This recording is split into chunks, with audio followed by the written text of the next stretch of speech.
What the city is talking about. This is Montreal Now on News Talk Radio, CJAD 800.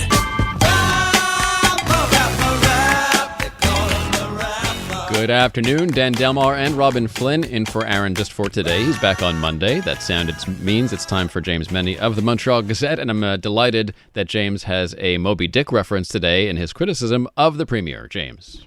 Absolutely, and I'm glad you tweaked to that. Indeed, today I'm comparing. I've compared him to many other things in the past, but today I'm comparing Quebec Premier Francois Legault to Captain Ahab, one of the main characters of Moby Dick, whose obsession essentially leads to the destruction of his ship and all those around him.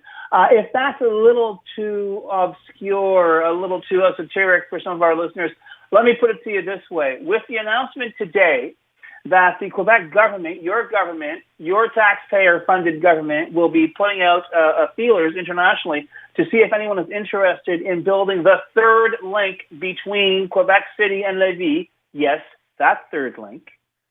He is beginning to more and more resemble the boyfriend who hasn't figured out or won't figure out that it's over, that he keeps knocking on the door, ringing the doorbell, calling every 5 minutes. It seems Francois Legault is convinced that he will, hell or high water, construct that third link between Quebec City and Lévis. A promise that, many people thought won him the 2022 general election. A promise that his party flatly reneged on and then paid a huge price at the polls, at the certainly popularity polls, and in a by-election in Quebec City, which was, affected by this double cross. And indeed, I don't know if you guys saw the poll. I was talking to Aaron about this earlier this week, that those scams over at Léger Marketing gave their respondents a question: which of these projects do you think will never happen? And the highest level of skepticism was the return of the Montreal Expos. 80% of the respondents said, no, that's not going to happen. That was a close second, 79%, that in fact, 71%, that was third place, was that the third link will actually be built. No one believes it is happening, apparently, except for Francois Legault. And indeed, the Vice Premier and Transport Minister, Geneviève Guilbeault, said today, it's inevitable that this is going to happen. And you know what? This goes through. Even if we're not the next government, they won't be able to stop it, which is kind of scary. Because the last time I heard that tone, our Environment Minister, Benoit Charest, when it was still a so-called election campaign promise for the third link, he said, no matter what any report says, that project is going through. I remind you, that was the Quebec Environment Minister talking. So yeah, it is, it would be funny, I guess, if it weren't so sad. And it's sadder still, because guess who's paying for it? We are. We'll be paying for the studies or whatever. But you know what, guys, I got to tell you, I would be a little surprised if people overseas, this company overseas, having seen the situation that exists with this particular project, were scrambling to get in line, to get involved with whatever version this government thinks they'll be able to sell to the electorate in time for the next general election in 2026.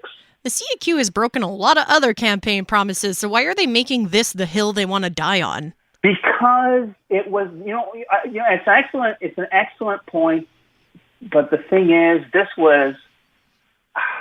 he took it personally. It's amazing, that, and when you realize Francois Legault is really not that great a politician. It's only because he takes everything personally, and he took the repudiation of the Coalition Avenir Québec by the voters in Jean Talon during a by-election a year ago, last October.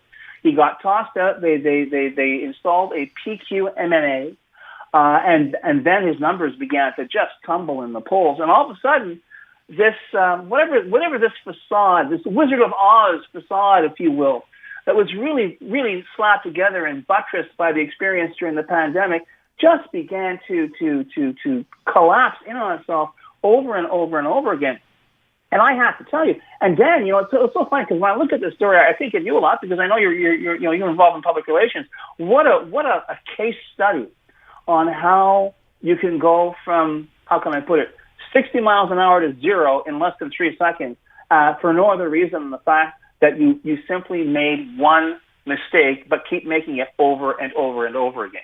Is it a mistake that he keeps making politically, though? Because I think, for me, at least in terms of the CAC's calculation, this is their base, right? So you can't disappoint the base. And so sometimes you just have to eat it because the base, basically. Is that logic flawed? Or? Well, I think right now, with the region we're talking about, you could say the base existed. Before the reneging on the promise, there was something of a base in Lévis as opposed to Quebec City.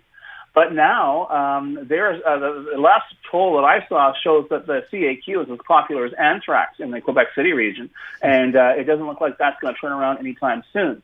And why, and even though he in the past he continually tries to distract with something else, usually by finding a new enemy of the Quebec nation. But in this particular instance, he just keeps going back like a moth to a flame. Well, we're going to do this, we're going to do this, we're going to do this, even though nobody, and perhaps even he, doesn't actually believe that's going to happen. But here we are. We're talking about this again a year after that devastating by-election that really changed the political landscape in Quebec. And I think he is absolutely convinced that if I keep doing the same thing over and over again, in the end, I will have a different result. James, one of your questions this week, I just love the way you framed this. Are women the potted plants of Quebec politics? It's nice to have us there. We look really nice, but not all that useful or necessary? I'd love to take credit for the line, Robin, but the fact is that was Claire Samson when she was a CAC MNA who defected briefly to the Conservatives before she left politics. And she said, I felt like a plant vert, like a potted plant. I was given questions to ask during legislative committee hearings.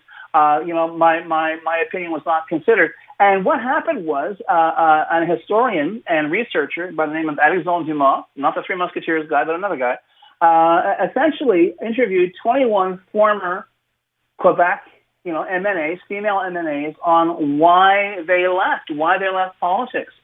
And in fact, even though, and we're not pretending these problems don't exist, it wasn't, there is sexism and there are double standards, and it is difficult to balance family and life, family life and politics in that particular line of work. But none of those factors were deemed by these women to have been decisive. What it was the feeling that I'm doing nothing here. I'm treading water here. And as you say, I'm here. I look nice. It looks nice for the inclusion figures. Look how all these women we have in our caucus. And in fact, we have seen, even recently we saw Marois Risky, who, as far as I'm concerned, is one of the most effective politicians in Quebec, turn around and basically say, I have to make a choice between my family and my political career, and I'm choosing my family hands down. And it looks like that choice is going to be the choice she makes for at least a decade to come, which I think is ridiculous. I think, I can't think of a male politician to be placed in that situation. As I've said in the past, yes, they turn around and hope, I want to spend more time with my family and so on and so forth. But they're still able to stay in the game. And Ms. Risky wasn't able to do that. And it's clear that it's not just a matter of saying, well, you should give them more responsibilities or this or that. It seems that whatever that barrier has been in politics, that gender barrier that, we're tearing that down. Of course not. It's 2024. Don't be ridiculous. It's still there. Maybe it's made of glass. Maybe it's a little more translucent than it used to be. But it's clear that there is a real problem. There's far more being asked, greater sacrifices being asked of women than of men who decide to enter into public life. And despite all the other harassment and garbage that particularly women have to put up with in politics, in the end, it seems that they just feel, as you said, Robin, they're being used as window dressing, and they've got better things to do with their time. The potted plant comment reminded me of the Quebec Solidaire co-spokesperson who recently resigned, and she had some really things to say. She felt that she was not being listened to and wasn't really in equal standing to her male co-spokesperson counterpart, GND. Yeah. And I wonder how that's going to go, because now they're going to have someone else, another woman, probably Ruba Gazelle, who's quite radical in her views, go in there and perhaps be more influential in that co-spokesperson role. And that, I think, watch for some interesting gender conversations there, because Ms. Gazelle is not going to take a backseat to GND. No, and indeed, she does not, as to translate into English, she does not have a tongue made of wood, and she is also, how can I put it? Her opinions may not fall into the mainstream, even for Quebec Solidaire. So you're quite right, Dan.